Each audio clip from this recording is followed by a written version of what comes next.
Queridos, eu fui convidado, quero agradecer aqui pelo pastor Gilmar, meu amigo. Agradeço a Deus pela vida da minha digníssima esposa que está ali, pôde hoje me acompanhar, apesar de hoje ter nosso culto de escola dominical. Mas como eu falo aqui, é uma extensão da nossa igreja. Nós somos irmãos e para a gente não tem dificuldade nenhuma.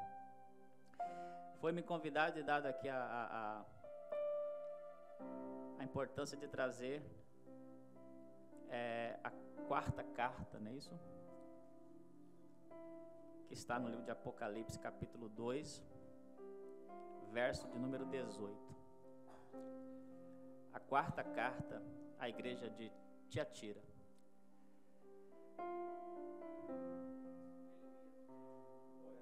Amém? Vamos fazer a leitura e a gente vai passar aqui alguns. Eu vou tentar ser bem breve, porque eu fiz a gente tem um slide, um estudo em PowerPoint, só que isso é um estudo para se dar em uma palestra, né? Então, nós não temos muito tempo, então a gente vai tentar ser o mais breve possível para tentar enquadrar o tempo aqui correto, tá bom, meus irmãos? Diz assim a palavra do Senhor. E o anjo da igreja que está... desculpem. E o anjo da igreja de Tiatira escreve isto. Diz o Filho de Deus, que tem olhos como chamas de fogo e os pés semelhante a um latão reluzente. Eu conheço as tuas obras e a tua caridade e o teu serviço e a tua fé e a tua paciência, e que as tuas últimas obras são mais do que as primeiras. Mas tenho contra ti o tolerares que Jezebel, mulher que se diz profetiza, ensine e engane os meus servos para que se prostituam e comam dos sacrifícios da idolatria. E dei-lhe tempo para que se arrependesse da sua prostituição, e não se arrependeu. Eis que porei numa cama, e sobre os que adulteram com ela virá grande tribulação. Se não se arrependeres das suas obras, eu ferirei de morte a seus filhos, e todas as igrejas saberão que eu, aquele que sonda as mentes e os corações, e darei a cada um de vós segundo as vossas obras. Pode tomar assento, amados, em nome de Jesus. Nós vamos estar acompanhando aqui um slide. Pastor Ederson, pastor irmã Fernanda, vocês têm meninos, né, em casa que são peculiares, né? Esses filhos de vocês são terríveis. Eu estava observando aqui a filha da nossa irmã Fernanda. Ela está aqui no teclado, daqui a pouco ela está ali no violão. Eu digo igual o professor Raimundo, né? Eu queria ter um filho assim. Amados, hoje nós vamos estar falando sobre a quarta carta endereçada à igreja. E esta carta é a carta de Tiatira. Em especial, eu gostaria de estar falando um texto que é um tema que é muito esquecido às vezes dentro das congregações. E há um perigo sondando as igrejas, não só do Brasil, mas do mundo, que se trata exatamente deste termo que foi falado aqui no verso de número 30, onde diz: mas tenho contra ti o tenho contra ti o tolerares que Jezabel, mulher que se diz profetiza, ensine e engane os meus servos para que se prostituam, comam dos sacrifícios da idolatria. Infelizmente, nos dias de hoje, nós estamos vivendo com muitas congregações espalhadas pelo mundo, com esse espírito de Jezabel que vem sorrateiramente destruindo muitos ministérios, destruindo muitos pastores, destruindo muitas pessoas que são servos e servas do Senhor. Nós vamos estar acompanhando aqui, acho que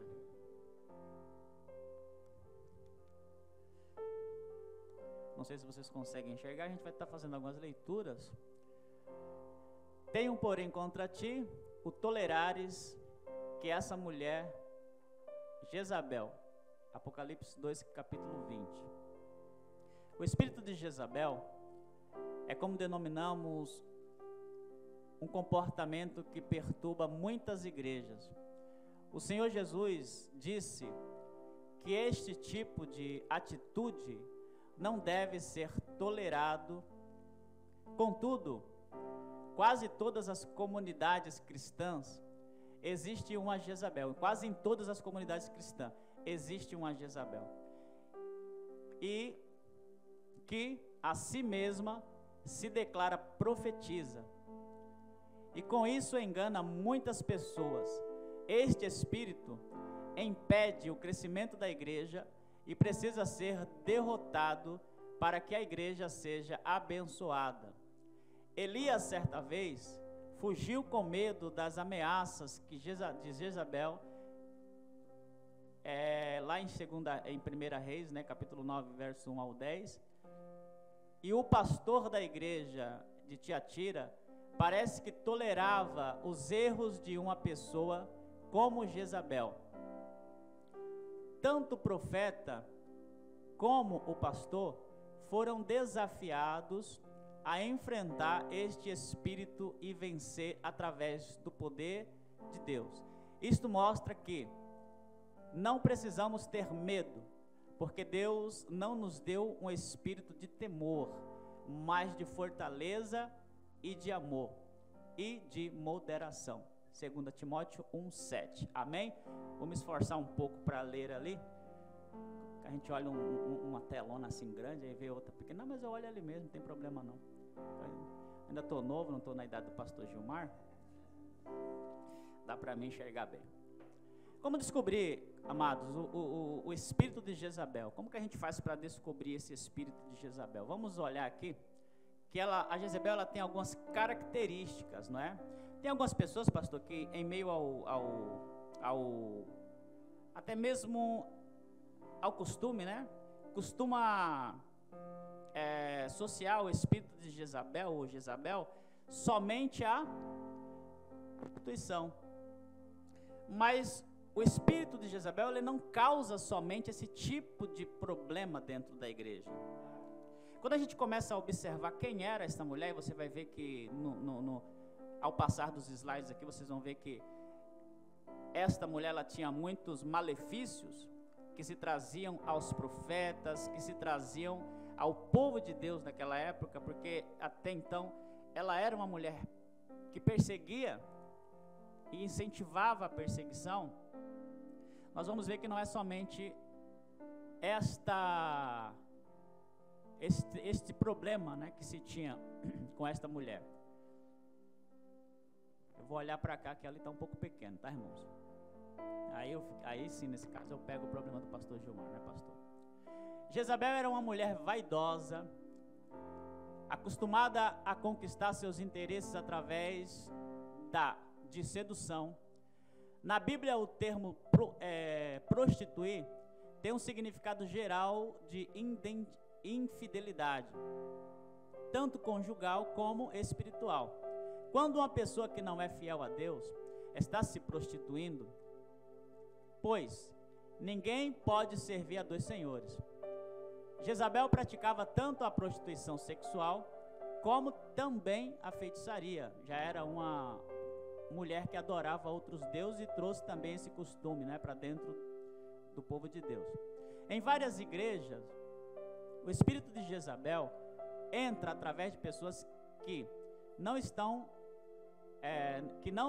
com a sua vida em santidade. Por isso, precisamos tomar cuidado com quem colocamos diante do altar para ministrar. Torna-se indispensável um padrão moral para quem estiver à frente da igreja. Isso não é legalismo, mas é uma necessidade. Uma pessoa que está em pecado de prostituição não está preparada para ensinar, e sim precisa ser restaurada. Devemos fazer isto com amor e muita paciência, nunca expondo ninguém em público. Além desta situação, ainda existe a prostituição espiritual.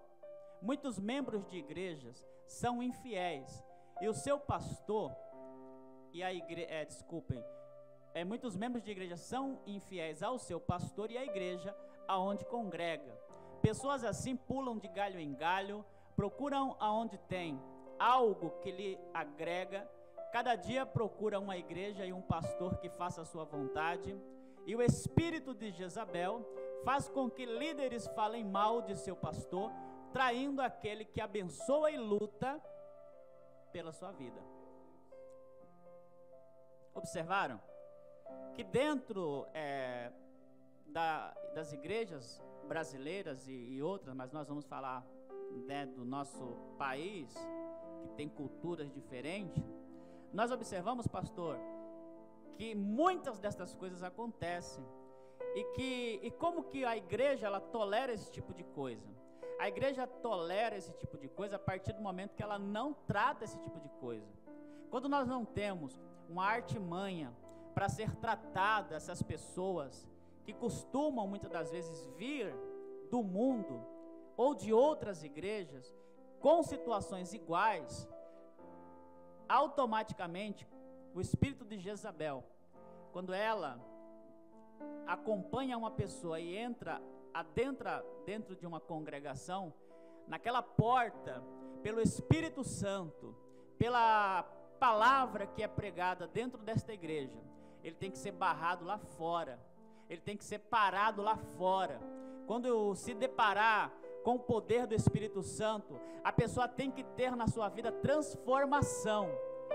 Aquele tipo de pessoa, ela não pode ser acompanhada, não é, com aquele espírito, porque ela precisa ser salva. Mas nós hoje em dia temos uma dificuldade muito grande nas igrejas, porque muitas das vezes essas pessoas vêm doutadas de bênçãos materiais, muitas das vezes abençoa a igreja, e muitas das vezes nós pastores temos dificuldade de alcançar.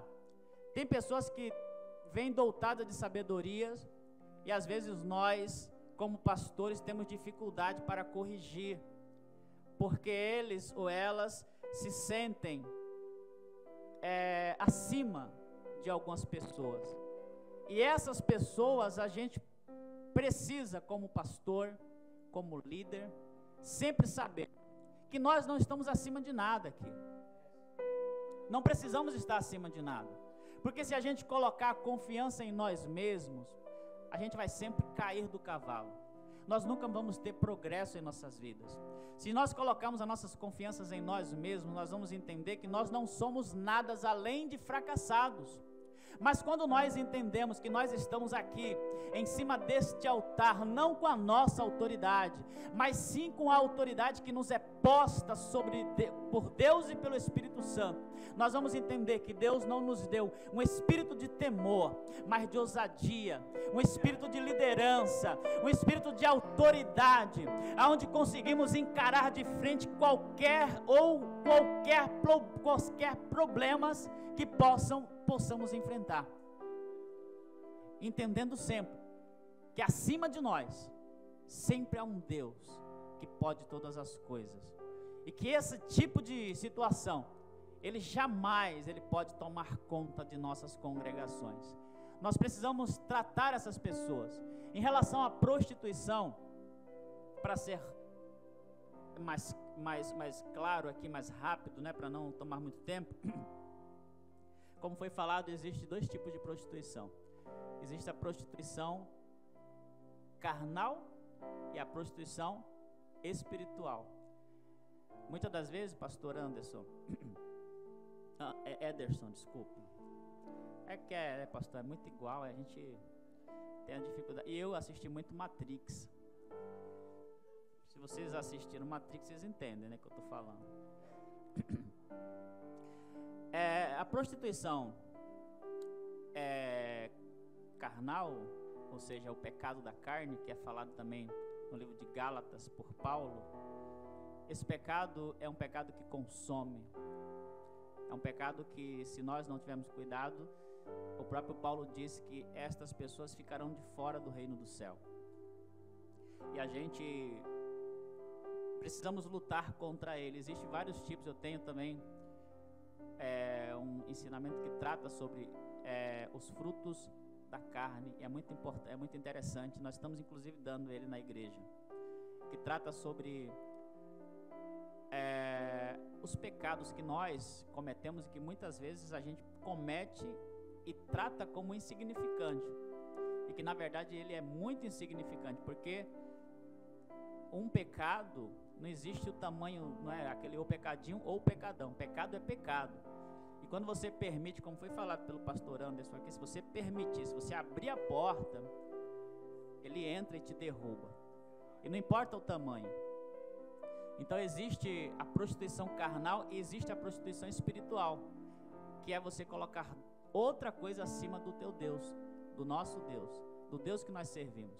Muitas das vezes aqui na igreja nós viemos pela manhã, no domingo, adoramos a Deus, exaltamos ao Senhor, damos glória a Ele, damos graças a Ele, choramos na presença dEle, mas muitas das vezes nós estamos em desobediência em nossas atividades fora da congregação.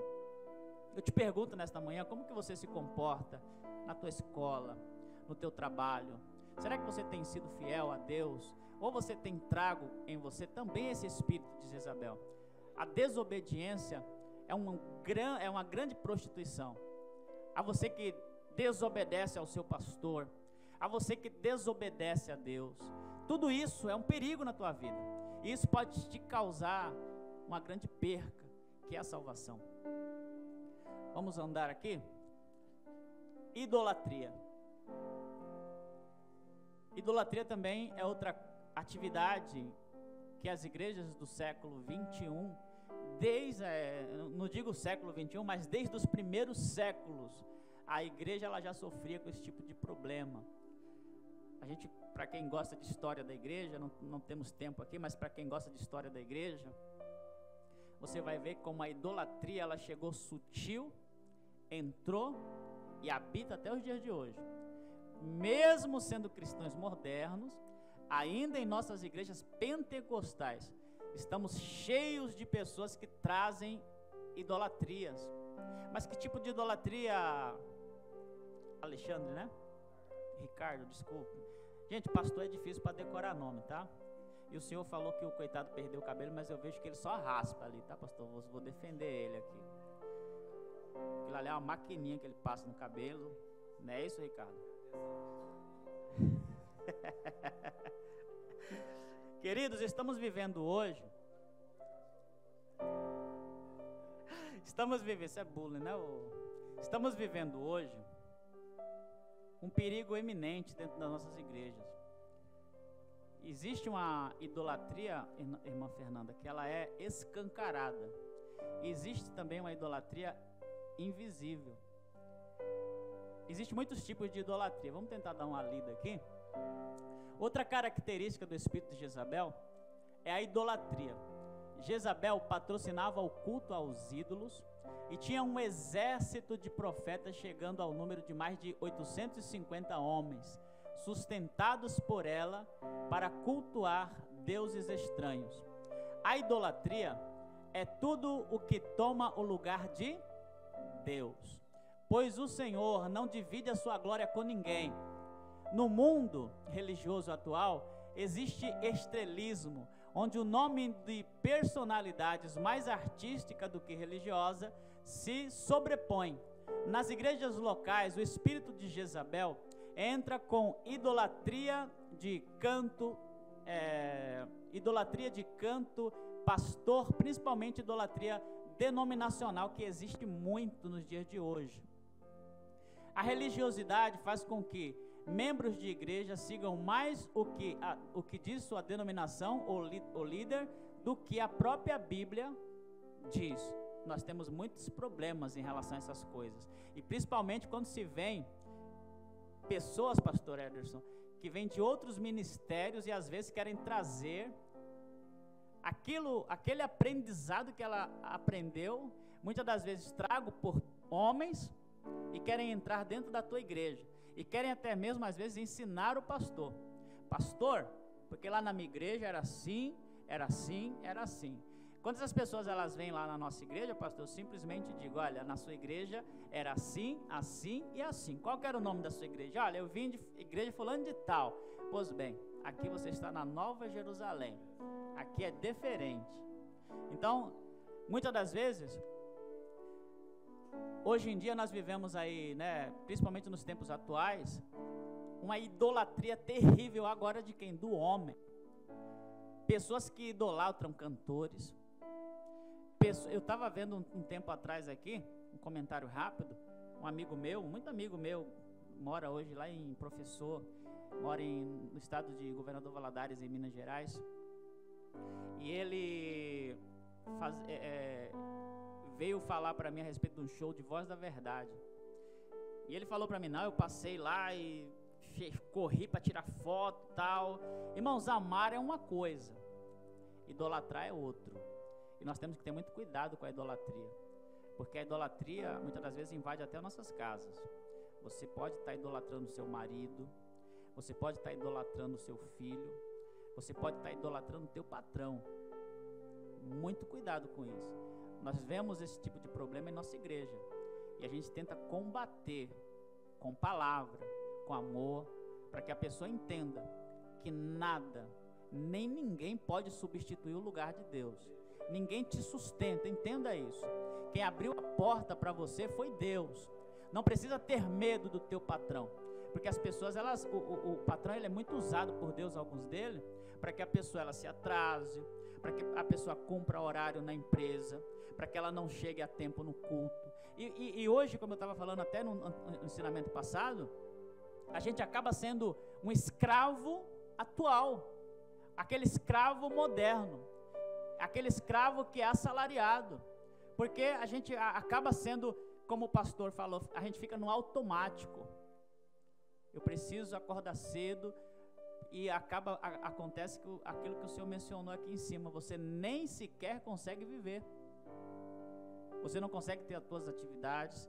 Gente, calma aí. A Bíblia diz aqui em Apocalipse que ele abre a porta, e que a porta que ele abre, ninguém consegue fechar. Se ele abriu a porta para você, porque nós vivemos e temos que viver em paz. A paz de Cristo tem que nos acompanhar. Como que a paz de Cristo te acompanha e você é oprimido? Quem oprime é o diabo. Você tem que entender isso daí, você tem que ser salvo, você tem que ser alcançado por Cristo. E eu quero que você nesta manhã entenda isso, que você precisa ser alcançado por Cristo. Você não é escravo, a escravidão passou. A Bíblia diz que não há condenação para aqueles que estão em Cristo Jesus, o nosso Senhor. E nós precisamos entender isso, porque não adianta a gente vir à igreja, adorar ao Senhor, e isso virar aquele culto automático, que a gente pula da cama de manhã cedo, com sono, bocejando, os olhos cheios de lágrimas, já pula dentro da calça, já dentro do sapato, da meia, automaticamente você vai se arrastando. Não é assim que as coisas funcionam, calma lá. As coisas de Deus a gente precisa fazer com amor, acordar com amor. Hoje eu vou adorar o meu Senhor. Hoje é o dia que eu escolhi, que nós escolhemos para estar aqui na presença dEle, sentindo a presença dEle, adorando o nome dEle, com alegria, com amor, com satisfação, não com tristeza, não com desânimo. Então nós temos que ter muito cuidado com esta palavra aqui, porque a gente acaba sem querer. A Bíblia diz que o diabo ele é sutil. E o que significa a palavra sutil? A palavra sutil é que ela vem muitas das vezes sem você perceber. Você por acaso, mais uma vez aqui usando meu irmão Alexandre, né? Ricardo, amor, Ricardo, quando você passa lá a maquininha no seu cabelo, passa-se uns dias, igual a minha barba, você sente o cabelo crescer? você só vê que ele está lá, certo? Se você ficar dias sem cuidar do cabelo, da barba, você só vai perceber se você passar a mão. Assim é o diabo. Ele é sutil. Se você não se cuidar, ele entra na tua vida sem menos você perceber. E ele começa a destruir. Ele começa a entrar na tua família. Ele começa a entrar na vida dos teus filhos. Se tem uma coisa que eu gosto é de dialogar. Eu gosto muito de chamar minha esposa e falar: filha, vamos tirar aqui o que não está legal na nossa vida. Porque se a gente não foi chamado para ter pecadinho de estimação ou nenhum outro tipo de mal de estimação. A gente, principalmente nós que somos casados, a gente não pode se acostumar com o erro, porque o erro, a chuva, ela traz uma tempestade, e essa tempestade ela pode se tornar lá na frente uma coisa que você não consegue controlar. Amém? A idolatria na igreja engana muito. Desculpem.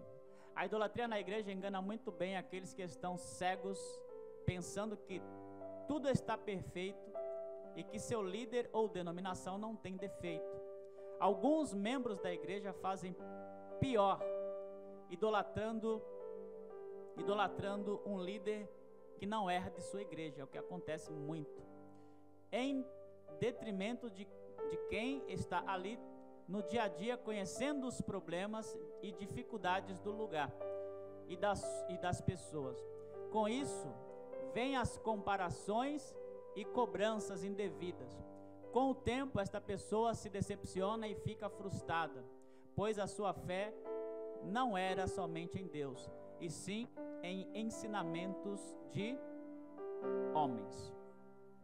Você já imaginou? O pastor está aqui na correria, na luta. Muitas das vezes a gente que é pastor, a gente sabe. Eu comecei, pastor, com... Ah, tá, o relógio está ali. Eu comecei com a igreja que eu me lembro que eu era diácono.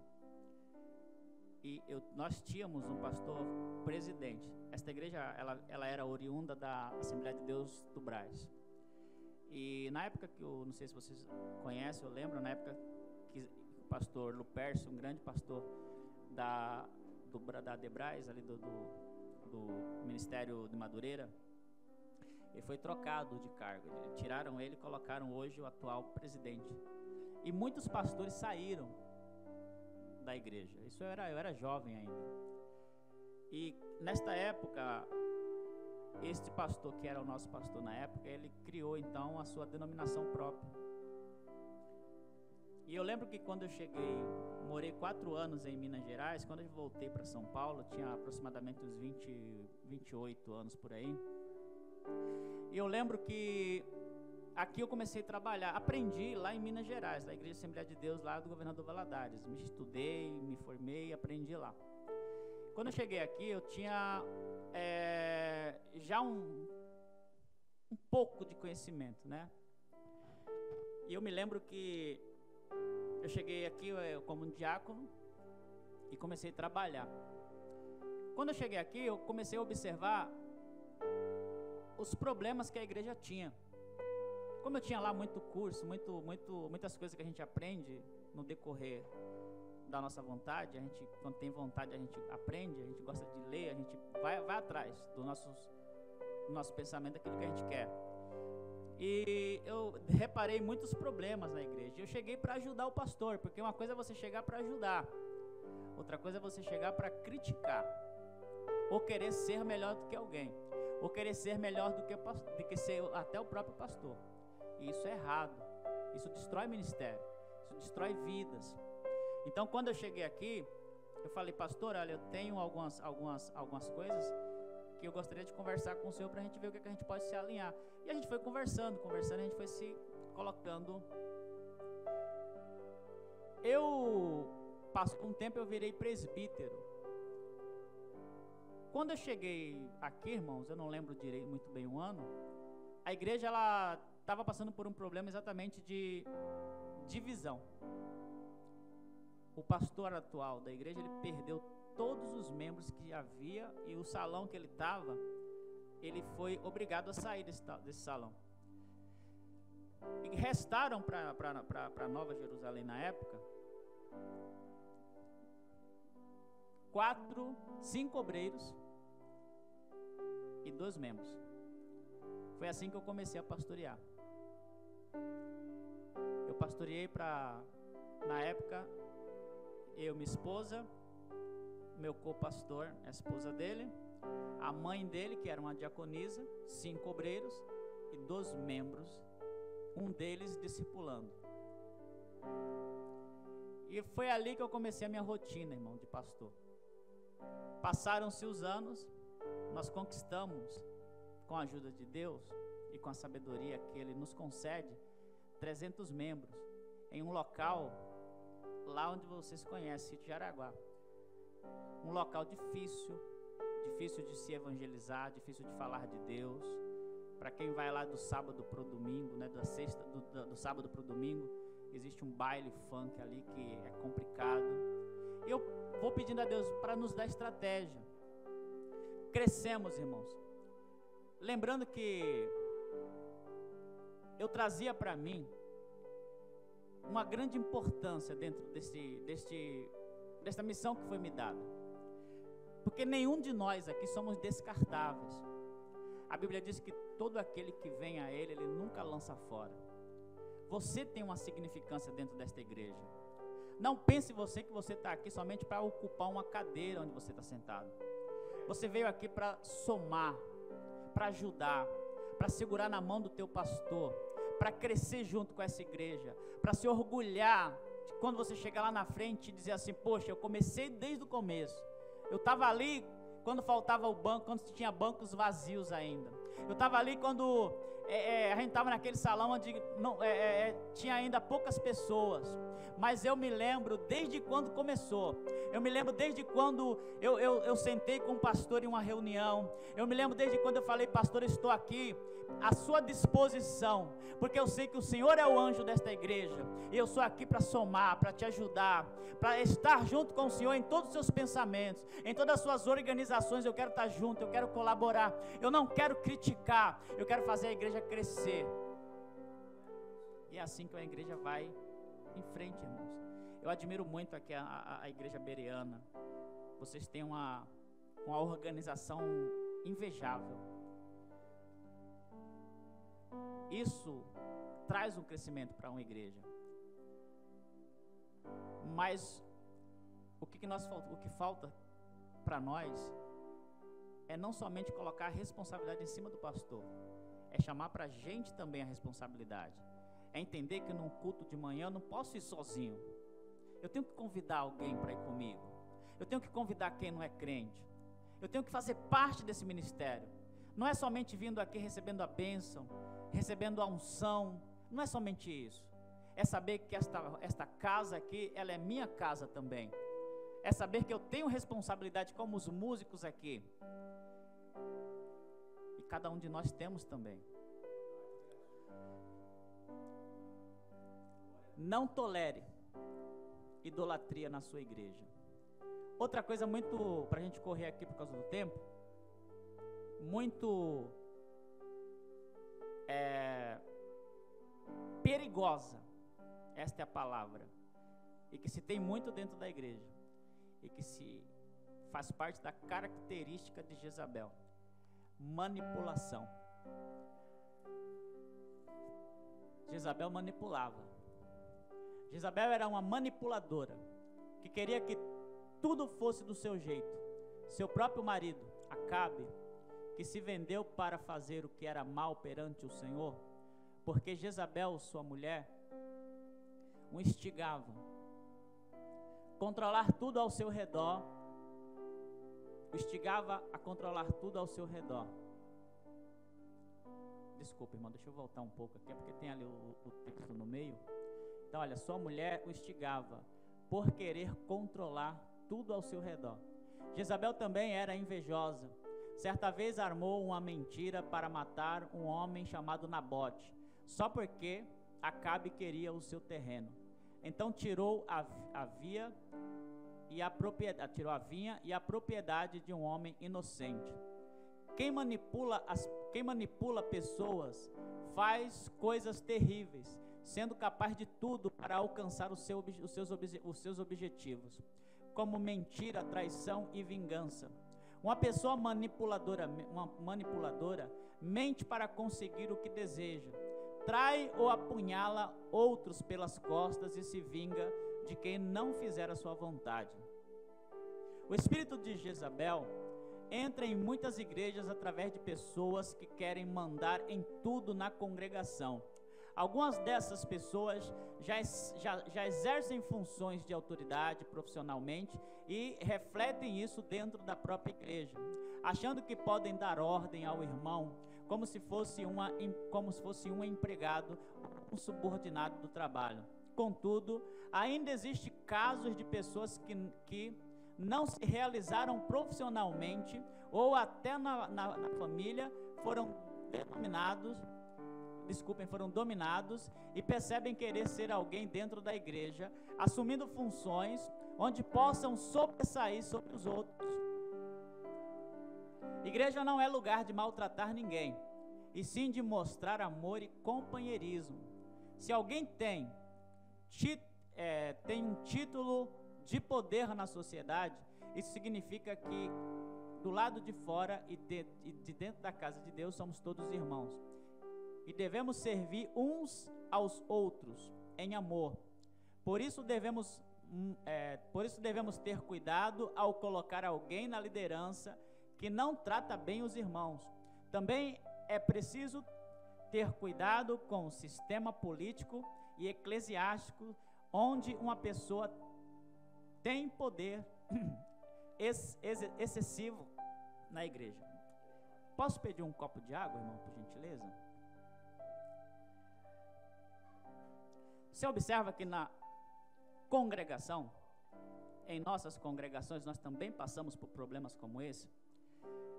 Observe que eu falei há pouco que eu vim de uma denominação muito grande, lá em Governador Valadares, em Minas Gerais. Muito obrigado, querido.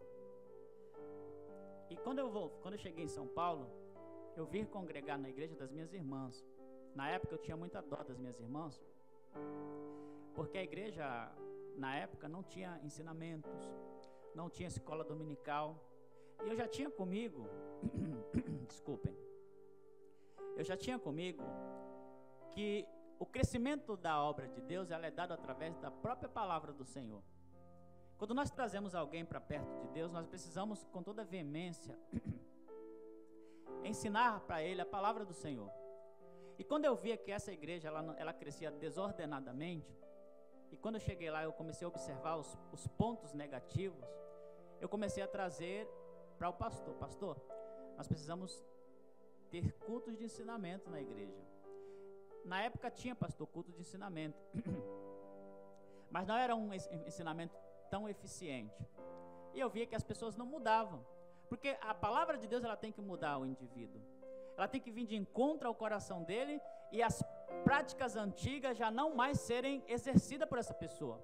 E eu observava que ao passar do tempo, a pessoa, ela vinha com o pecado e ela permanecia com aquele pecado. O erro de muitos pastores é que às vezes eles acham que eles são super-homens, que eles vão mudar as pessoas, e não vai mudar as pessoas. Nós não mudamos pessoas, nós somos simplesmente pessoas que estamos aqui preparados por Deus para trazer para você o ensinamento que nos é passado. Deus, Ele não divide a sua glória com ninguém, nem com pastores. Então muitas das vezes os nossos erros é que nós queremos resolver as coisas com as nossas próprias mãos, esquecendo e às vezes até mesmo tirando as mãos de Deus. E não é bem assim. A Bíblia diz que conhecereis a verdade, quem está falando isso? A palavra de Deus. Ninguém substitui a palavra de Deus. E quando eu cheguei ali, eu percebi alguns erros, e eu comecei a impor ali ao pastor: vamos trazer ensinamentos com qualidades.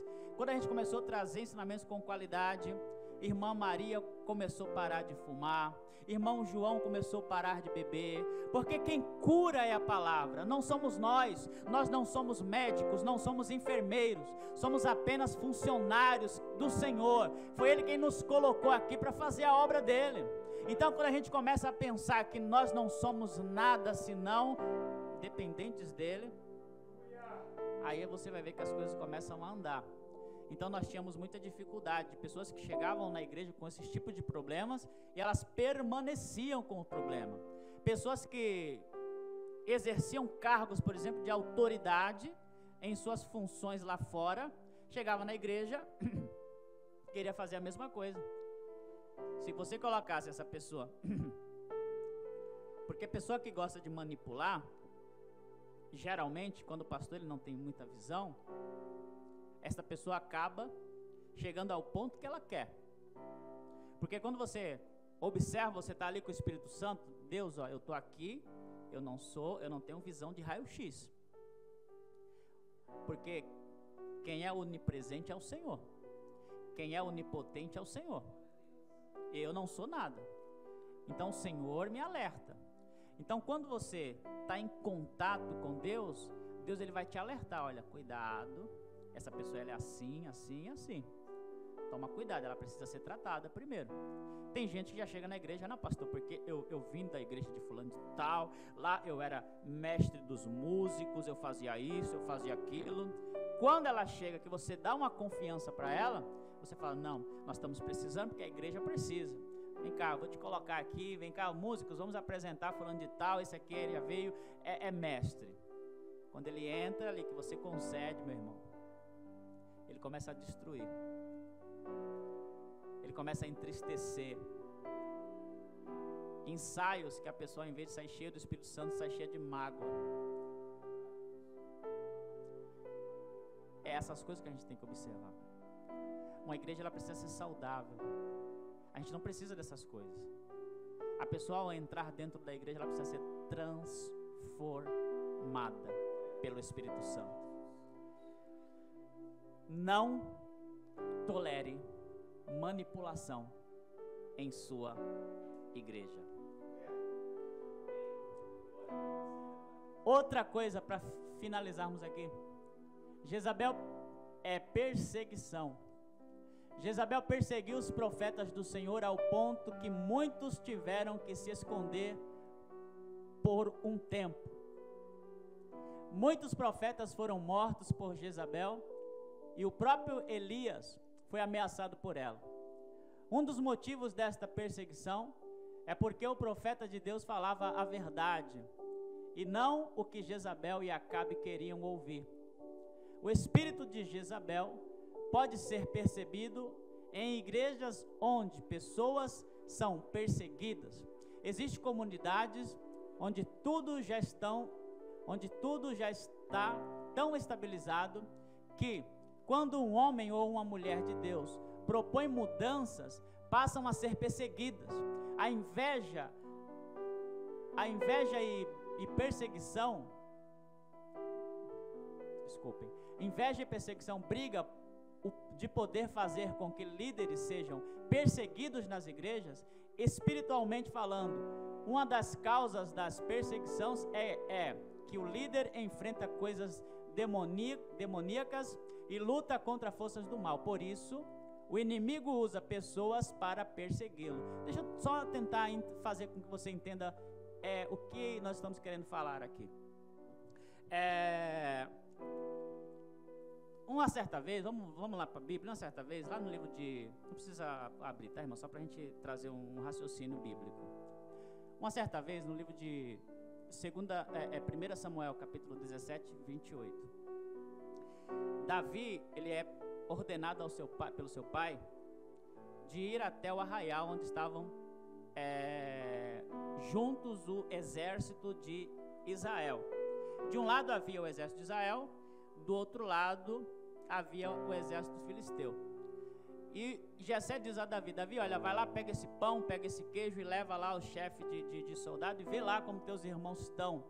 Davi, ele sai da casa do seu pai e vai até o arraial onde está ali se preparando para a batalha.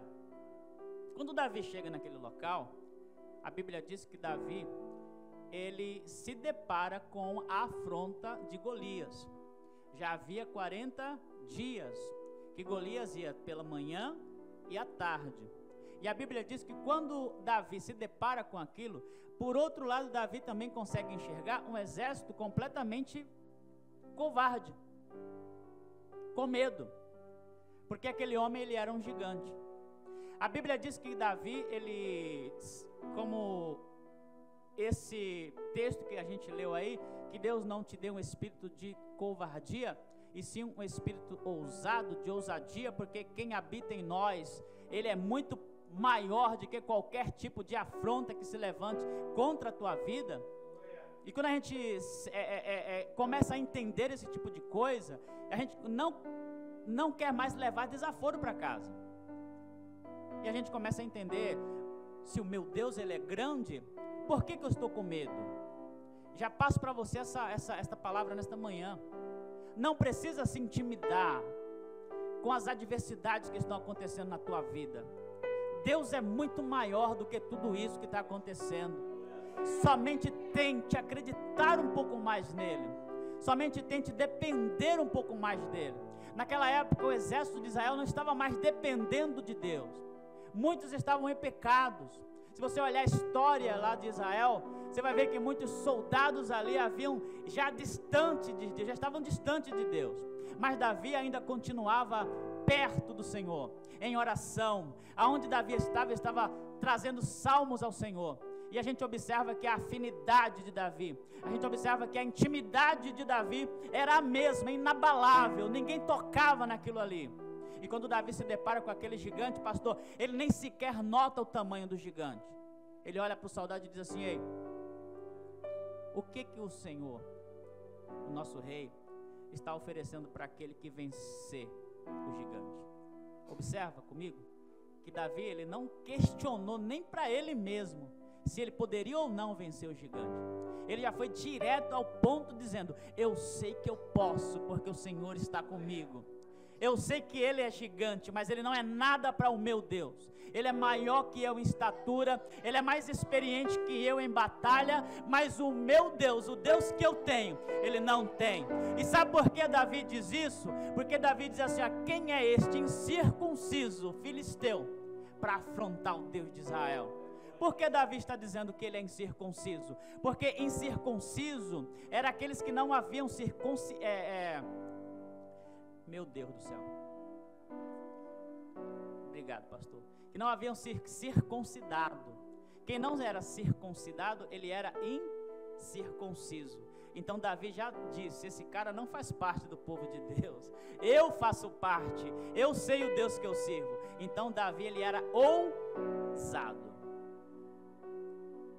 Toca assim no ombrinho do seu irmão, só para ele não dormir, que a palavra está um pouco chata.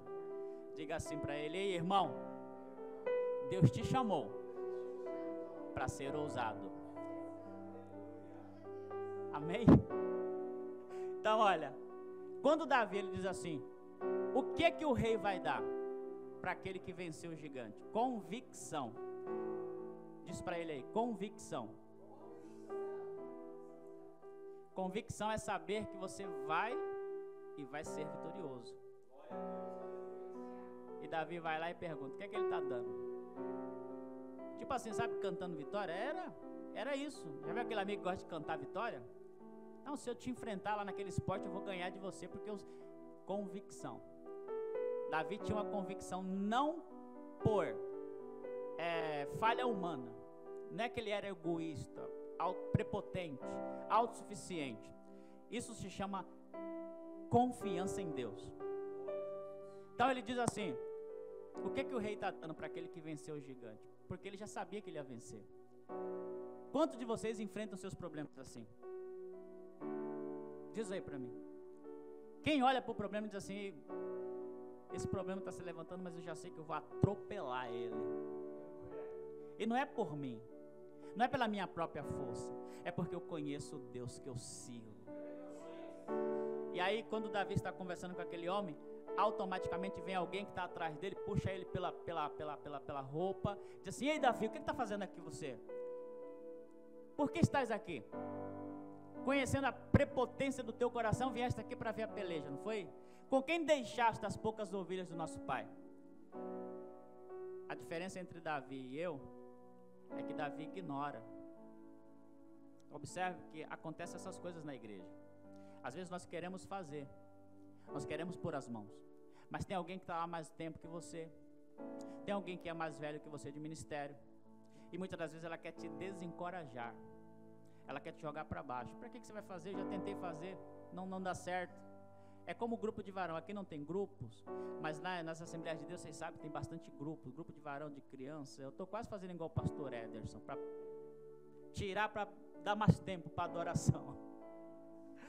Então, o que é que acontece?